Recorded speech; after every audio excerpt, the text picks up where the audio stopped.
अरे देवर जी।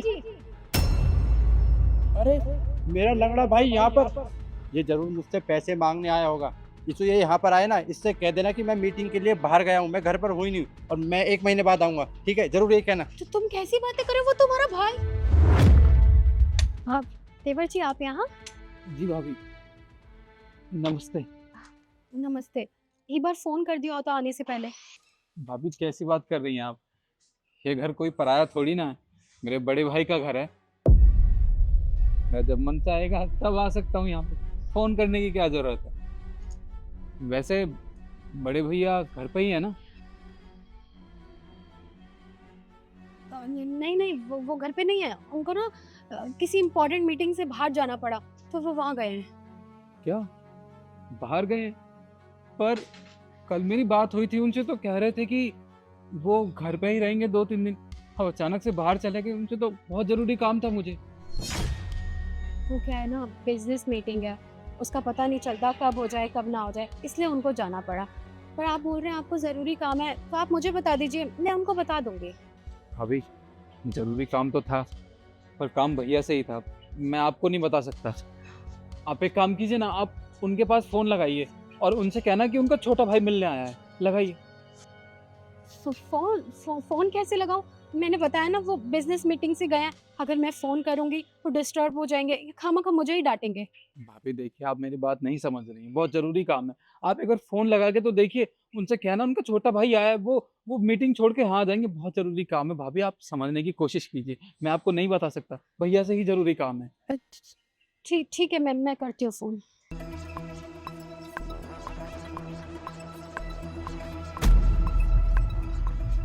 देवर जी, उन्होंने मेरा फ़ोन काट दिया। मैंने आपको बोला था ना मीटिंग में बिजी हैं, तो वो फ़ोन नहीं उठा पाएंगे। भैया ने फ़ोन नहीं उठाया। भाभी एक बार और फ़ोन कीजिए। एक बार और। वो नहीं उठाएंगे। भाभी मेरी बात मानिए, बहुत ज़रूरी काम है, एक बार और फ़ोन कीजिए ना। ठीक है।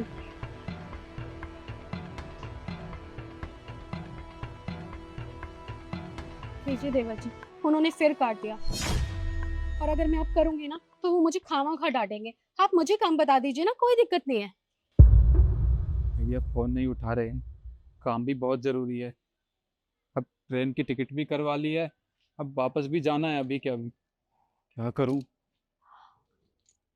ठीक है भाभी, 1 मिनट रखिए।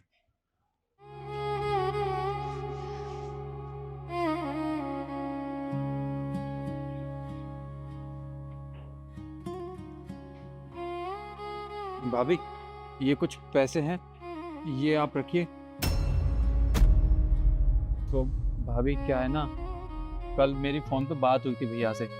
उन्होंने बताया था कि भैया हाँ छोटे, वो मुझे कुछ पैसे चाहिए थे। पैसों की जरूरत थी? ज़्यादा नहीं, 1000 रुपये चाहिए थे। वो क्या है ना कि तबीयत थोड़ी ठीक नहीं लग रही है, वो डॉक्टर को दिखाना था और दवाई गोली भी चाहिए होगी, तो 1000 रुपये दे दो, मैं आपको वापस लौटा दूंगा। वो अभी तनख्वाह मिली नहीं है। मैं तुझे क्या बताऊं, हालात इतने खराब चल रहे हैं, खाने तक के पैसे नहीं है। कैसे कैसे गुजारा कर रहा हूँ मुझे पता है, कर्जा हो गया है ऊपर से। भाई सच में हालात बहुत खराब है, वरना मैं तुझे कर देता है, मेरा छोटा भाई है तू। क्या आपके पास पैसे नहीं है और आपको पैसों की बहुत ज़्यादा ज़रूरत है? अरे नहीं नहीं, मुझे पैसे की जरूरत नहीं है, तू देख ले, आप बस अपना देख ले, वही बहुत है मेरे लिए, मैं देख लूंगा अपना अपने आप। ठीक है। ठीक है भैया। आए दिन पैसे मांगता रहता है, पैसों का पेट लगा है मेरे। जब भैया गांव से आए थे तो अपने हिस्से की ज़मीन बेच दी थी उन्होंने, और हमारे हिस्से की ज़मीन बची हुई थी। भैया को पैसों की बहुत ज़्यादा दिक्कत थी, तो मैंने सोचा कि उस ज़मीन का मैं करूँगा ही क्या।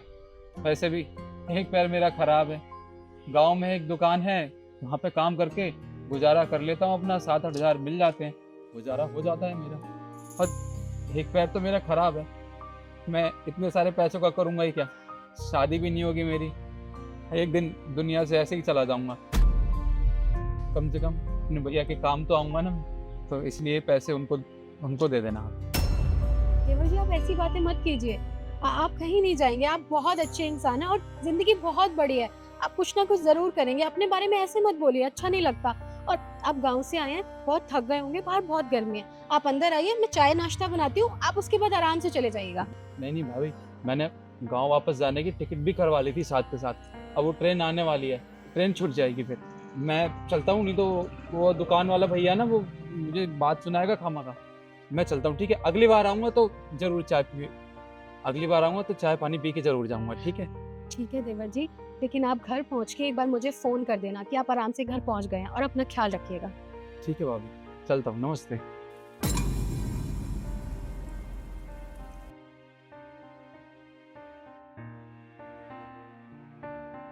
देख रहे हो तुम अपने भाई के बारे में बोल रहे थे कि वो आ गया, वो मुझसे पैसे मांगने आया होगा।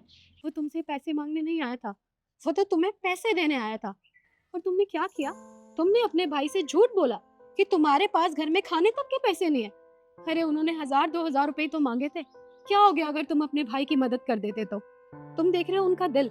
अरे वो तुम्हारा भाई है, वो अपनी जमीन बेच के तुम्हारे लिए पैसे लेकर आया है कि मेरा बड़ा भाई परेशान है, मैं उसे पैसे दूंगा तो उसकी मदद हो जाएगी। और एक तरफ तुम हो जो अपने भाई के बारे में ऐसा सोचते हो। इसमें सारी गलती मेरी है।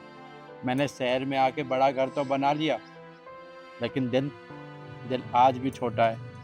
मेरे भाई के पास कुछ भी नहीं है, लेकिन वो अपनी ज़मीन बेचकर मेरी मदद करने के लिए आ गया, जबकि मैंने उससे झूठ बोला। और फिर भी मैंने बहुत गलत किया है अपने भाई के साथ। हाँ तनु, तुमने किया तो बहुत गलत है, लेकिन अभी भी ना ज्यादा समय नहीं हुआ है, वो रास्ते में ही होंगे। तुम उनके पास जाओ, उन्हें लेकर आओ और उनसे माफी मांगो।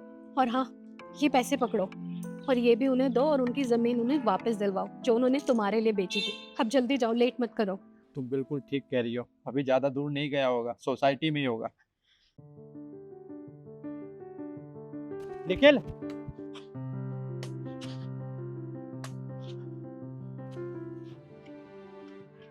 भैया, आप यहाँ आप यहाँ क्या कर रहे हैं?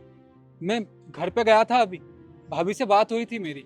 वो कह रही थी कि आप यहाँ नहीं हो, काम से गए हो। मैं तेरी सारी बातें वहीं पर खड़े होकर सुन रहा था, और तेरी भाभी से मैंने झूठ बोलने के लिए कहा था कि मैं घर पर नहीं हूँ। पर भैया, ऐसी क्या मजबूरी आ गई जो आपने और भाभी ने मुझसे झूठ बोला? क्या बताऊँ मैं तुझे, जो मेरी सोच है ना वो बहुत छोटी हो चुकी है। मुझे लगा तू मेरे घर मुझसे पैसे मांगने आया है। तेरा फ़ोन आया था जब मैंने तुझसे झूठ बोला कि घर के हालात ठीक नहीं है, खाने तक के पैसे नहीं हैं, ताकि मुझे तुझे पैसे ना देने पड़े। लेकिन तू मेरे झूठ को सच मानकर अपनी ज़मीन बेचकर मुझे पैसे देना चला आया। भाई, मुझसे बहुत बड़ी गलती होगी, मैं तेरे हाथ जोड़ता हूँ, मुझे माफ़ कर दे।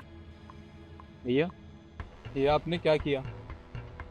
आपने मुझसे झूठ कहा। क्यों किया मेरे साथ ऐसा? मैं आपको अपना बड़ा भाई नहीं, भगवान मानता हूँ। जब जब हम छोटे थे ना, तब मैं बाबूजी से किसी भी चीज़ की जिद किया करता था तो वो मुझे दिला देते थे। पर अब वो इस दुनिया में नहीं रहे। और भैया, मैं तो शरीर से अपाहिज हूँ ना, ज़्यादा मेहनत कर भी नहीं सकता। एक छोटी सी दुकान में काम करके अपना गुजारा चला लेता हूँ। मेरे पास पैसे नहीं थे, तब मैंने आपसे पैसे देने के लिए कहा था, पर आपने मुझसे झूठ बोल दिया। भैया, जब मुझे पता चला था ना कि मेरा भाई तकलीफ में है, मैंने बिना कुछ सोचे समझे गांव की जमीन बेच दी और सारे पैसे आपको लाके दे दिए। ये सोचा था कि मेरे भाई को कोई दिक्कत नहीं होनी चाहिए मेरे रहते हुए, और आपने क्या किया मेरे साथ? मुझे और मेरे रिश्ते को पैसों से तोल दिया। भैया, मैंने कभी सपने में नहीं सोचा था कि आप मेरे साथ ऐसा करेंगे। मेरा इस दुनिया में आपके अलावा है ही कौन? आपने बहुत गलत किया। अगर ये बात आप मुझे बताते ही ना तो ही ठीक था। आपने जो ये बात मुझे बताई है, आप नहीं जानते मुझे मेरे दिल को कितनी तकलीफ हुई है इससे। भाई, मुझसे बहुत बड़ी गलती होगी। देख मेरे छोटे भाई, मुझे माफ़ कर दे। मैं पैसों के लालच में इतना अंधा हो गया कि मैं रिश्तों की अहमियत भूल गया। देख, तूने अपनी ज़मीन बेची है, ये पैसे रख और मैं तेरी ज़मीन वापस दिला दूंगा। तू तू घर चला जा, मेरे घर मेरे साथ रह। तुझे गाँव जाने की कोई ज़रूरत नहीं भाई, आ ना मेरे साथ। नहीं भैया, ये पैसे आप रखिए। मेरे लिए मेरा बड़ा भाई इन पैसों से कई ज़्यादा मायने रखता है।